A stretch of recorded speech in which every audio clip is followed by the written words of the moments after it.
जंगे खंदक।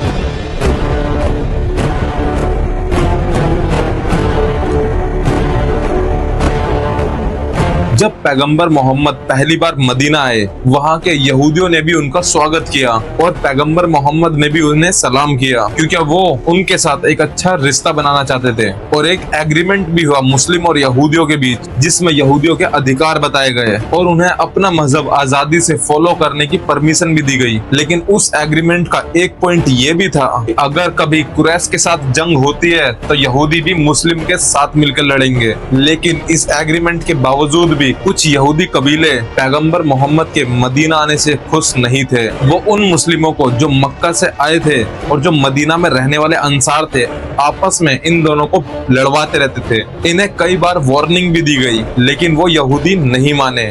आखिर में उन्हें मदीना से निकाल दिया गया। जो यहूदी बचे उनके साथ एक नया एग्रीमेंट हुआ, लेकिन उसके बावजूद भी ये बीच में फूट डालने की साजिश चलती रही। एक यहूदी कबीला जिसका नाम बनी नादिर था, उन्होंने पैगंबर मोहम्मद को कत्ल करने का प्लान भी बनाया, लेकिन पकड़े गए और उनको भी शहर से निकाल दिया। उन यहूदियों को पता था कि अगर हम मुस्लिम से लड़ेंगे तो इन्हें नहीं हरा सकते, इसीलिए वो कुरैश के पास गए और उन्होंने कुरैश को मनाना स्टार्ट करा। उन्होंने कुरैश से वो बातें बोली जो उन्हें पसंद थी। उन्होंने कुरैश से बोला कि अरब के पहले वाले रीति रिवाज अच्छे थे, अकॉर्डिंग टू प्रोफेट मोहम्मद, और कई खुदाओं की पूजा करना अच्छा है, एक खुदा की नहीं। फिर उन्होंने कहा अगर सारा अरब मिलकर मदीना पर हमला कर दे तो उस शहर के अंदर रह रहे यहूदी हमारी मदद करेंगे और इस्लाम को हमेशा के लिए मिटा देंगे।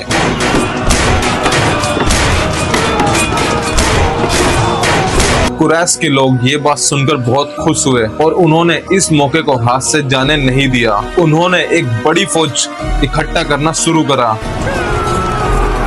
इधर मदीना में सिर्फ एक यहूदी कबीला था और उन्होंने मुस्लिम के साथ धोखा नहीं किया था। आखिर में मुस्लिम को पता लगा कि मक्का में जंग की तैयारी हो रही है और मदीना के अंदर यहूदियों की साजिश भी चल रही है। अब मुस्लिम सोचने लगे कि अगर मदीना को बचाना है तो किस तरीके से बचाया जाए। मुस्लिमों को खबर मिली कि अबू सुफियान एक बहुत बड़ी फौज के साथ मदीना पर अटैक करने आ रहा है, जिसमें कुरैश के साथ और भी अरब के कई कबीले शामिल हैं। और यहाँ मुस्लिमों के पास सिर्फ एक हफ्ता बचा था तैयारी के लिए और पैगंबर मोहम्मद को ये बात पता थी कि इतने सारे कबीलों के साथ मुकाबला करना मुमकिन नहीं। एक ही रास्ता था कि शहर के अंदर रहकर उसकी हिफाजत की जाए। मदीना के अंदर एक फारसी शख्स था जिसका नाम सलमान था। वो पहले क्रिश्चियन था, बाद में मुस्लिम बना और पैगंबर मोहम्मद का करीबी भी बन गया। जब मुस्लिम मदीना को बचाने के लिए मीटिंग कर रहे थे तो वो भी वहां था। उसने सजेशन दिया कि शहर के चारों तरफ एक बड़ा गड्ढा खोदा जाए। पैगंबर मोहम्मद को यह आइडिया बहुत पसंद आया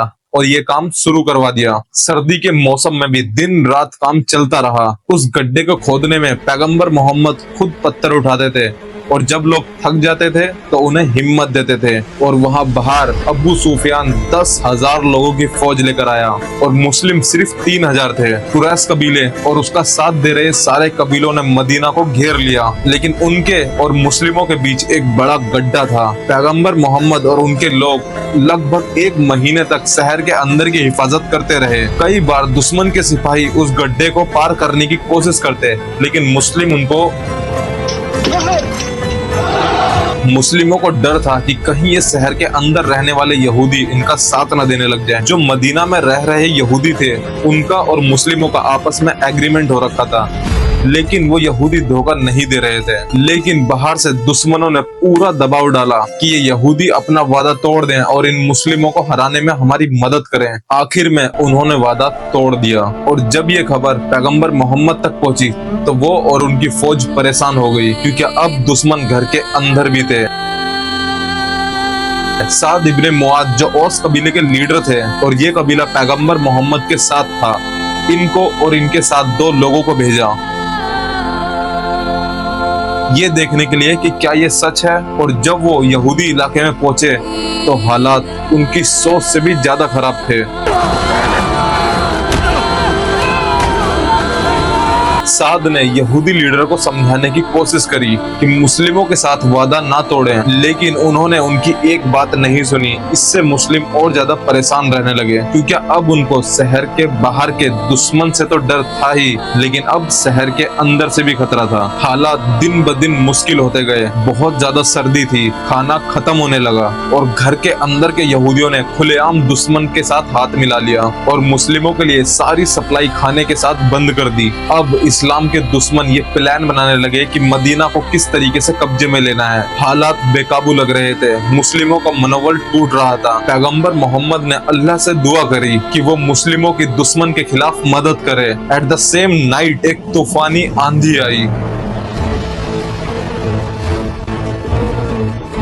वो आंधी इतनी तेज थी कि पूरे कुरैश के टेंट उड़ाने लगी। ये इतना ताकतवर तूफान 3 दिन और 3 रात तक रहा। इससे दुश्मन खाना ना बना सके, आग नहीं जला सकते थे वो। और उसी बीच एक रात पैगंबर मोहम्मद ने अपने एक साथी को एक खतरनाक मिशन पे भेजा। उनसे कहा कि इस गड्ढे को पार कर कर दुश्मन के कैंप में जाएं और पता लगाएं कि वो क्या कर रहे हैं। उन्होंने बड़ी मुश्किल से गड्ढा पार किया और दुश्मन के सिपाहियों के पास में जाकर बैठ गए। वहाँ बहुत अंधेरा था, इसलिए वो सेफ बैठे रहे। तब उन्होंने इस्लाम के दुश्मन अबू सुफियान की आवाज सुनी, चलो घर चलते हैं, बहुत आग है यहाँ पर, हमारे ऊंट और घोड़े मर रहे हैं, हमारे कैंप उड़ रहे हैं, सामान खराब हो गया है और अब हम खाना भी नहीं पका सकते, यहाँ रहने का कोई फायदा नहीं। जब उन्होंने ये बात सुनी तो वो जल्दी और चुपके से वापस आए और अगली सुबह मुस्लिम एकदम खुश हो गए, क्योंकि ये बात एकदम सच थी, क्योंकि लगभग सारी फौज वापस जा चुकी थी।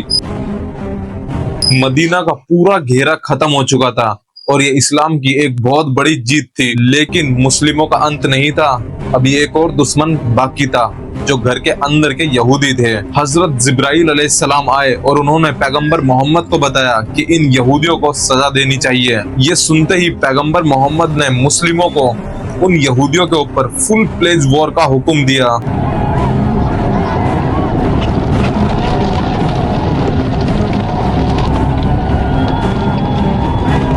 और वो यहूदी अपने किले में छुपे रहे। मुस्लिमों ने उनको 25 दिन तक घेरे रखा, जब तक उन्होंने हार नहीं मानी। सरेंडर करने के बाद उन्होंने पैगंबर मोहम्मद से कहा कि हमारे इस केस का फैसला साद इब्ने मुआद करें, जो कि ओस कबीले के लीडर थे, जिन्हें पैगंबर मोहम्मद ने सुलह के लिए भेजा था। उन्होंने कहा यहूदियों का फैसला उनके अपने कानून के हिसाब से किया जाए और उनके कानून में वादा तोड़ने वाले को मौत की सजा दी जाती थी।